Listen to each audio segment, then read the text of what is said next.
Hai guys, welcome back to Binma, Bincang Mahasiswa. Kembali lagi dengan aku, Safna. Hari ini kita kedapatan bintang tamu dari Kadif Pendidikan. Halo, kenalin Halo dulu. semuanya, perkenalkan nama aku Silvina.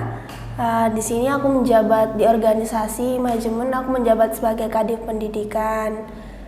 Asal juga? Iya. Oke. Asal aku dari NTT, Nusa Tenggara Timur, dan aku kuliahnya di Surabaya sekarang. Gitu. Jauh juga ya guys, NTT. Iya. Langsung ke topiknya aja ya, Silvina. Boleh. Kan gini ya, kamu kan sebagai Kadif Pendidikan, berarti kan kayak ibaratkan panutan lah gitu. Oke. Terus juga apa sih yang menurut kamu yang paling memberatkan jadi Kadif, terutama Kadif Pendidikan? Sebelumnya sih emang sih kalau dibilang Kadif pasti enggak gampang segampang yang dipikirin teman-teman ya. Pastinya jadi Kadif juga butuh masukan, butuh banyak pengalaman sebelumnya. Jadi kepilih jadi Kadif juga harus memenuhi beberapa syarat. Nah, terus kalau untuk dibilang berat sama enggaknya jadi Kadif ya pastinya berat jadi Kadif, berat enggak berat. Tapi kalau misal kita emang udah siap, kita emang punya tujuan di organisasi yang pengen kita capai, tentunya itu pasti kita yang berat itu akhirnya jadi ringan, kita jalannya dengan ringan. Itu kalau dari aku ya, selama beberapa bulan ini menjabat jadi Kadif, memang beberapa proker yang udah terjalan tuh ya kita udah punya komitmen untuk jalanin itu. Ya istilahnya tanggung jawab apa yang udah kita pilih, apa yang udah dikasih tanggung jawab pada kita ya mau nggak mau kita jalanin, berat nggak berat ya harus tetap dijalanin seperti itu. Konsekuensinya ya guys, intinya gitu kan. Konsekuensi, komitmen seperti itu. Terus juga ya, ini kan kamu dari NTT gitu, jauh banget gitu kan ya. Terus gimana sih kamu cara bersosialisasinya kepada anak-anak yang istilahnya tuh dari Pulau Jawa sendiri? Berarti cara beradaptasi ya, oke. Kalau untuk cara beradaptasi dari tempatku ke tempat yang baru, tentunya memang butuh banyak sekali adaptasi yang harus dialamin sama aku. Contohnya kayak perbedaan budaya, terus perbedaan bahasa. Nah, yang paling kerasa adalah perbedaan bahasa. Karena di daerah aku kan pasti bahasanya berbeda dengan daerah Jawa kan, seperti itu. Tapi untungnya bahwa sekarang ketika aku masuk kuliah, aku udah mulai bisa beradaptasi sama bahasa Jawa. Karena emang sebelumnya aku SMA-nya juga di Jawa, seperti itu. Oh, SMA di Jawa. Berarti nggak baru lah ya. Bukan baru lagi. Jadi di masa sekarang ini aku sudah benar-benar nggak dibilang yang beradaptasi, nggak kaget lagi kayak teman-teman yang mungkin dari luar Jawa yang sekarang mungkin baru memasuki dunia kuliahnya di Pulau Jawa. Mungkin ya pasti banyak sekali yang butuh adaptasi. Sedangkan aku mungkin sudah di titik yang kalau dibilang sudah mulai merasakan adaptasi itu. Udah mulai terbiasa gitu kan, ya. Terus juga kamu tuh Kadif, kan kamu Kadif Pendidikan. Kan anak kamu paling banyak lah ya. Oh iya. Terus cara kan pasti banyak keluh kesah. Gimana kamu cara mengaturnya, menjadikan mereka satu tujuan itu gimana? Oke. Kalau untuk kalau dibilang emang dari 4 divisi ini, divisi pendidikan yang anggotanya dibilang cukup banyak dari divisi yang lainnya. Nah, cara aku untuk ngatasin kalau dibilang untuk menarik anak-anak ini biar satu tujuan di divisi pendidikan memang sedikit sulit sih kalau dibilang. Kalau sekarang kita udah di pertengahan ya, itu pun aku masih mengalami banyak kendala. ya tentunya pasti aku susah untuk ngatur dari satu kepribadian untuk disambungin sama kepribadian yang satu, dan tujuan-tujuan mereka pun pasti berbeda-berbeda kan. Apa yang mereka pengen dapat di organisasi itu pasti banyak banget yang berbeda. Begitupun dengan aku, tujuan aku. Nah, kenapa sih bagaimana sih caranya aku biar nyatuin mereka tuh? Mungkin ya aku mungkin lebih kayak mendekati satu persatu dulu anak-anaknya, tapi kalau lebih mengenal mereka tuh, sisinya mereka tuh maunya apa, mereka tuh senangnya apa, istilahnya mencari tahu lah pribadinya mereka tuh seperti apa, seperti itu. Dari situ baru aku bisa kayak ngerangkum mereka satu persatu. Tapi ya sampai sekarang itu aku masih sulit banget buat ngerangkul itu. Mungkin kalau dibilang itu masih butuh banyak belajar untuk mengenal, karena aku juga bukan seorang psikologi, bukan seorang yang bisa memahami semua orang seperti itu. Tapi ya kembali lagi aku di sini sebagai ketua, aku udah dipilih, mau nggak mau aku harus jalanin itu. Berat nggak berat ya kembali lagi kepada pertanyaan sebelumnya, ya harus dijalanin seperti itu. Di bawah have fun aja nggak? Di bawah have fun aja, enjoy. Yang penting terlaksana seperti itu. Kamu pernah nggak sih ngerasa capek banget sama himpunan ini sendiri, atau kepada anak-anaknya tuh kamu gimana cara ngatasin itu, atau kamu cara ngatasin yang luapin atau gimana gitu? Oke. Kalau untuk capek ya, ini pertanyaannya capek. Kalau dibilang capek ya pasti, semua orang pasti ada rasa capeknya kalau menghadapi sesuatu atau dalam menyelesaikan sesuatu, pasti ada capek. Bullshit banget kalau nggak capek. Iya. Tapi ya kalau untuk aku sendiri, aku tuh tipe orang yang ambisius, kritis, dan apapun itu aku sangat aktif. Mau kegiatannya banyak, kegiatannya sedikit tuh aku orangnya sangat aktif. Kalau bisa berpartisipasi. Iya, karena ya aku suka banget berpartisipasi dalam satu kegiatan lain, meskipun dalam satu hari banyak kegiatan ya. Kalau selagi aku bisa, aku aktif seperti itu. Ya kalau mau dibilang capek, emang itu udah aku, itu adalah diri aku. Kalau nggak capek, aku ngerasa itu bukan aku, seperti itu. Kesenangan tersendiri. Iya, gitu ya, jadi emang dari diri sendiri. Kalau pernah ada di titik kayak, aduh aku ngerasa capek bang, tapi capeknya tuh yang bertele-tele, aku capeknya tuh cuman sebentar aja. Yang penting kayak aku pasti capek seperti itu. Iyalah, kita hidup biasa aja capek guys, apalagi kita menghadapi banyak orang berbeda pemikiran kan, pasti kan itu lebih menguras pikiran dan menguras tenaga kan ya. Iya. Nah, terus untuk menurut kamu tuh ya, yang bikin kamu aku mau ikut himajemen, pokoknya aku mau ikut organisasi, itu apa? Yang jadi acuan aku buat aku pengen banget masuk organisasi. Yang pertama adalah aku pengen cari pengalaman. Seperti itu, karena kembali lagi aku kan dari daerah luar, berbeda pulau. Aku pengen ke satu tempatku itu, aku ke tempat baru itu ada pengalaman gitu. Jadi nggak cuma asal dateng, ikut kuliah, pulang seperti itu. Jadi aku pengen hidup aku tuh banyak ceritanya. Itu yang aku pengen banget masuk organisasi. Karena kan kita tahu bahwa organisasi itu mengajarkan banyak hal. Kita dapat pertemanan baru, dapat pengalaman baru seperti itu. Jadi menurut aku ya, yang membuat aku tertarik masuk organisasi yaitu aku pengen cari pengalaman yang pertama. Yang kedua karena aku ngerasa bahwa organisasi itu bisa membentuk diri aku seperti itu. Aku yang maksudnya yang nggak bisa apa-apa akhirnya jadi tahu karena aku punya banyak teman, punya banyak pengalaman seperti itu.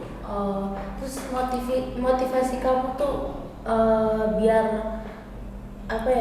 aktif gitu, itu apa sih? Kan pasti kamu punya sesuatu yang memicu untuk kamu tuh aktif, kamu harus berpartisipasi, kan kamu harus ada kemauan. Itu apa yang kayak memacu kamu gitu dalam diri kamu sendiri? Oke, kalau untuk motivasi ya sebenarnya kembali ke diri sendiri sih.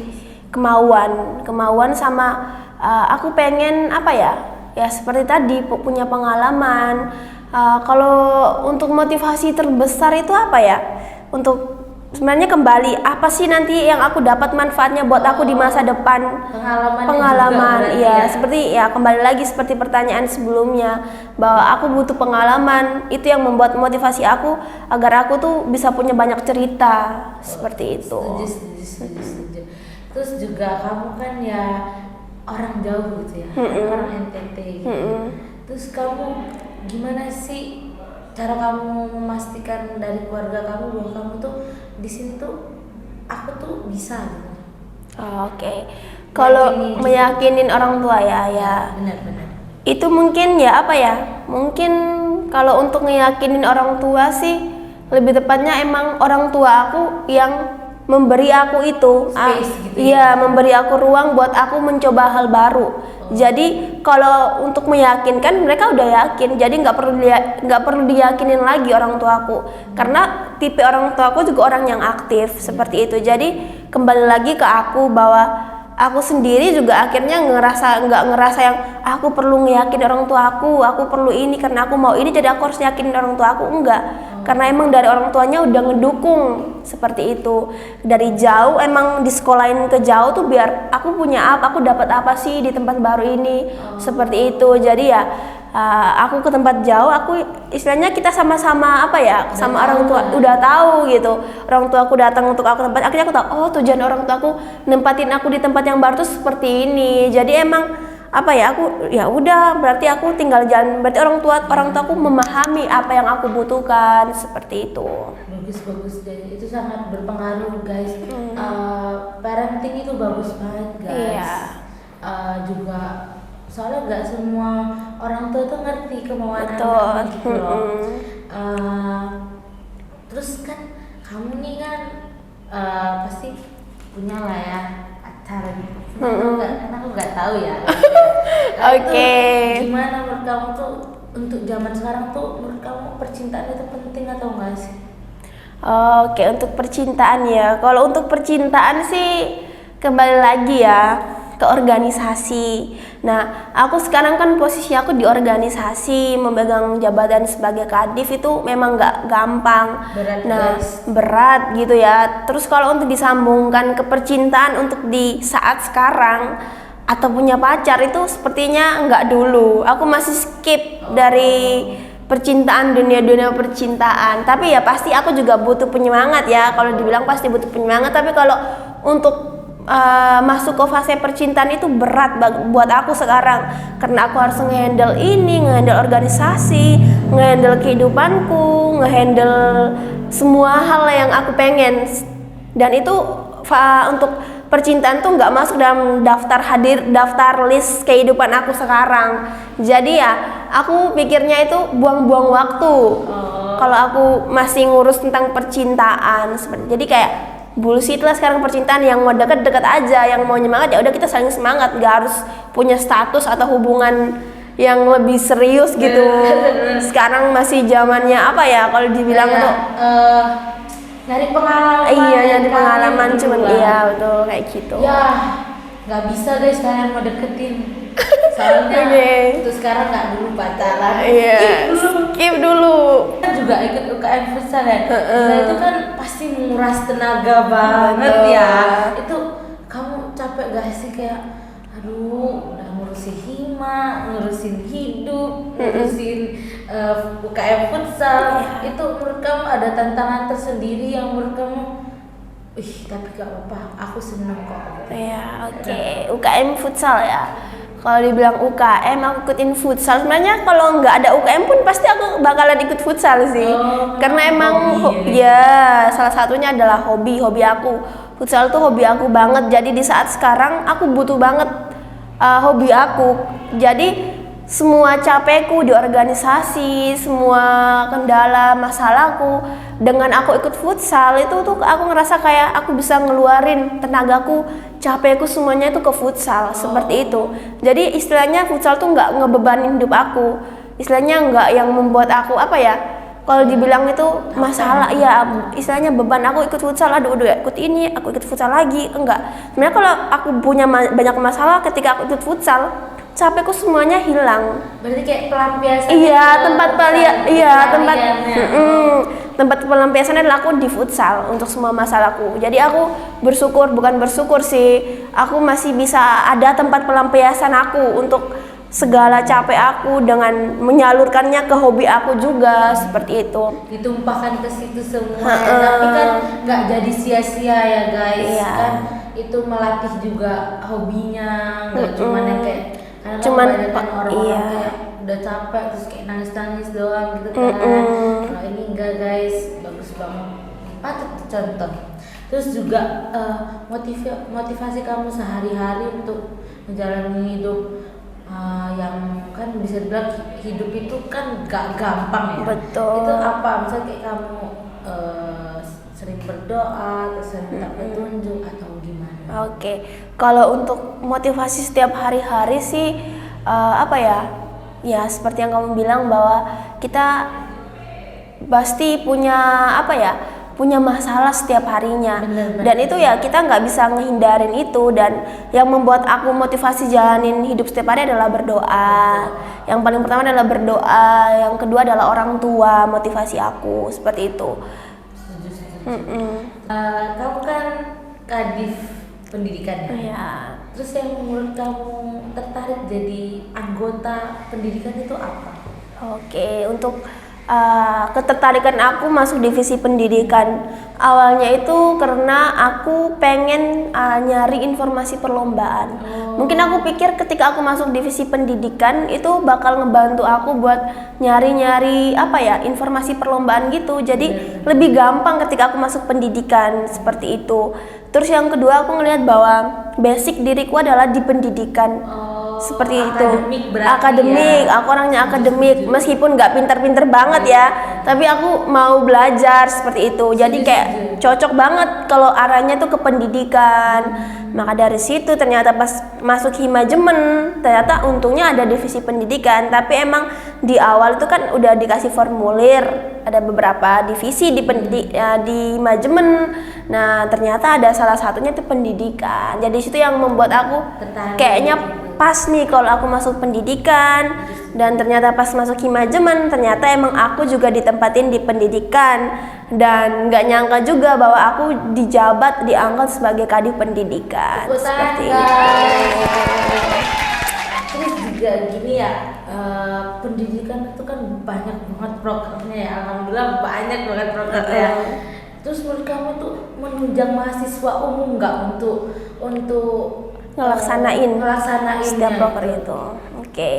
Kalau dibilang banyak, pasti banyak aja nggak banyak. Itu cuman 4 proker ya di divisi pendidikan. Tapi menjalaninya itu yang susah, karena ini proker yang istilahnya pendidikan ini kita ngerangkul mahasiswa umum dengan apa ya, kalau dibilang itu dengan akademik, mencari akademik gitu loh. Jadi anak-anak yang masuk ke divisi pendidikan atau yang bergabung dalam divisi pendidikan tuh harus benar-benar disaring. Mereka tuh punya pengetahuan apa sih? Mereka tuh pantas nggak sih di divisi pendidikan dengan pengetahuan yang mereka punya, seperti itu. Jadi ketika mereka masuk ke divisi pendidikan, mereka ketika masuk ke pendidikan, aku tuh benar-benar harus ngelihat gitu. Sebenarnya kalau dibilang banyak enggak prokernya, cuman cara melaksanakannya, cara menjabarkannya, cara menentukannya itu yang sedikit sulit. Seperti itu. Terus juga apa sih yang buat orang itu biar banyak yang masuk Himajemen gitu, sekalian promosi kali boleh promosiin ya? Himajemen ya ini. Oke. Kalau untuk masuk ke Himajemen ya, promosi sih aku pengennya anak-anak atau teman-teman yang besoknya nanti masuk ke Himajemen tuh ayo nggak apa-apa masuk, maksudnya bukan masuk aja sih, kayak harus bener-bener juga. Iya, bener-bener. Sebenarnya apa ya, kalau dibilang itu, kalau kalian punya kemampuan kenapa sih nggak dikembangin dalam organisasi? Setuju, guys. Seperti itu. Sedangkan kalau kalian jadi mahasiswa umum sebenarnya bisa kalian kembangin itu, tapi dalam organisasi itu bakal diajari lebih banyak daripada yang kalian dapatkan di jadi mahasiswa umum. Nah, pengalamannya juga banyak, akhirnya kita temennya banyak, yang kita kenal itu bukan hanya kelas kita aja, tapi banyak teman-teman dari kelas lain. Itu yang membuat kita tuh banyak pengalaman nantinya. Jadi organisasi itu sebenarnya bukan hal yang menakutkan kalau dibilang.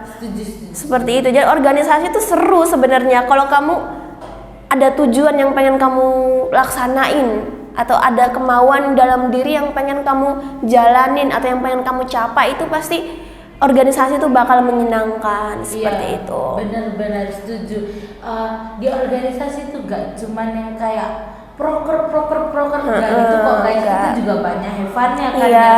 Kita ketemu Teman-teman. banyak yang sifat watak berbeda guys. Iya, gitu. seperti itu. Banyak yang dagel, banyak yang Iyalah pokoknya seru-seru, banyak guys. Jangan seru. lupa gabung ya di Himajemen. Oke, sedikit promosi. Sedikit promosi guys untuk calon-calon maba atau ya yang mau ikut gitu guys. Terus juga kan ini kan kita mau proker MCA. Oke, proker besar. Spill dong. Kalau untuk proker MCA sih mungkin lebih ke ini sih, ke Kahim ya. Oh, Kahim. Iya, ke Kahim karena ini kan yang yang megang, yang punya proker besar itu rananya lebih ke Kahim. Memang sih kita sebagai BPA Kadif, kita sebagai setiap Kadif juga ikut masuk ambil bagian. Tapi kan nantinya melalui Kahim dan melalui ketupelnya nanti MCA besok yang akan dipilih gitu. Jadi koordinasinya itu nanti kita dari setiap divisi tinggal menjalankan dari yang sudah ada seperti itu MCA. Ternyata salah tanya Oke. Kenapa kamu nggak milih BEM? Kenapa milih Himajemen? Oh, kenapa nggak BMU? Kenapa Himajemen ya? Agak rananya agak mengerikan ya. Iya, mengerikan. Bahaya sih. Gimana? Kenapa? Iya, nggak apa-apa. Iya, sebenarnya ini bukan tersinggung kalau dibilang ini pertanyaan ya. Kalau dari aku sih kenapa aku nggak milih masuk di awal, kenapa nggak langsung ke BMU, kenapa sih Hima dulu? Karena emang aku melihat bahwa aku tuh perlu mengenal dari bawah. Untuk susunan organisasinya. Aku nggak mau langsung atas karena itu BEMU tuh mencakup banyak hal kan pastinya. Dan aku ngerasa bahwa aku yang baru mencoba masuk organisasi di perkuliahan bahwa Hima tuh adalah hal yang paling dasar yang perlu aku ikutin, yang perlu aku pelajarin dulu. Jadi semuanya itu bertahap seperti itu. Bukan ini membandingkan antara Himajemen dan BEMU, enggak. Jadi kayak kembali lagi aku tuh sebenarnya butuhnya apa sih? Aku ngelihat bahwa yang dibutuhin aku apa sekarang, ternyata aku butuhnya Hima dulu untuk ngelatih pribadi aku, ngelatih dasar kepemimpinan aku, ngelatih cara public speaking dan lain-lain. Itu semuanya harus dari bawah dulu. Itu yang aku tangkap dan itu baru nggak tahu besoknya itu mungkin aku bakal ikut ke tahap-tahap selanjutnya, mungkin nanti bakal ke BMU gitu. Kita doain aja ya guys, semoga sampai BMU. And Sylvie, last question ya. Oke. Menurut kamu gimana pendapat tentang Himajemen yang sekarang dan mungkin untuk masukan untuk pengurus selanjutnya itu gimana? Oke, jadi ini yang aku lihat ya Himajemen yang sekarang. Oke. Himajemen yang sekarang itu udah di tahap yang ada sedikit peningkatan yang aku lihat dari yang tahun kemarin, karena beberapa kali aku juga sering berkoordinasi sama Kaprodi, sama pembina Himajemen, dan ternyata tuh dibilang bahwa Himajemen tahun ini sudah cukup baik, ada peningkatan dari sebelumnya, dan itu yang aku rasain juga ketika udah masuk berapa periode ini kan, beberapa bulan terakhir ini kan selama aku bergabung sama Himajemen seperti itu. Dari setiap divisinya ternyata juga setidaknya hampir semua proker yang sebelumnya nggak terlaksana akhirnya terlaksana dengan baik, meskipun nggak sempurna tapi terlaksana seperti itu. Terus yang aku lihat juga dari atasannya juga sedikit membimbingnya udah dengan baik. Kita juga Kahimnya juga udah menemani kita dari setiap divisi, selalu ngasih feedback yang baik ke kita. Akhirnya kita dari setiap divisi, kadif-kadifnya pun menjalani itu dengan dengan enak, enjoy, nggak ada rasa kayak berat karena emang udah dipandu. Dan aku juga ngelihat bahwa tahun sebelumnya nggak ada pembinanya untuk Himajemen, dan tahun ini kita udah dapat pembinanya itu Pak Gusta. Jadi itu membantu sekali, makanya kenapa dibilang Himajemen sekarang sedikit meningkat karena ya itu ada pembinanya juga. Terus harapan aku untuk Himajemen berikutnya adalah aku pengen apa yang sekarang kita udah bentuk di kepengurusan tahun ini, besok itu adik-adik atau maba yang baru masuk akan melanjutkan ini tuh mohon ditingkatin lagi seperti itu. Mungkin dari setiap divisinya, dari prokernya mungkin divariasi lagi lebih menarik. Jadi manajemen itu kelihatan menarik setiap tahunnya, setiap semakin bertambahnya tahun manajemen itu semakin menarik. Dan untuk teman-teman yang besok bergabung juga, aku pengen kalian itu benar-benar merasa memiliki organisasi. Kalian itu mencintai organisasi. Jadi ketika kalian menjalaninnya pun itu kayak enjoy, nggak ngerasa beban seperti itu. Dan nggak cuma nyari nama ya guys, itu yang paling penting sih. Jangan sampai kayak gitu. Sebenarnya nggak apa-apa, tapi diseimbangin sama tujuan, kemampuan kalian seperti itu. Oke guys, jadi itulah perbincangan aku dengan Kadif Pendidikan Silvi. Sekian dari kita, jangan lupa like, komen, dan subscribe. Jangan lupa kalian kalau mau nanya-nanya di kolom komentar bawah ya guys. Bye bye, see you di Binma selanjutnya. Bye. Aku lihat sih videonya.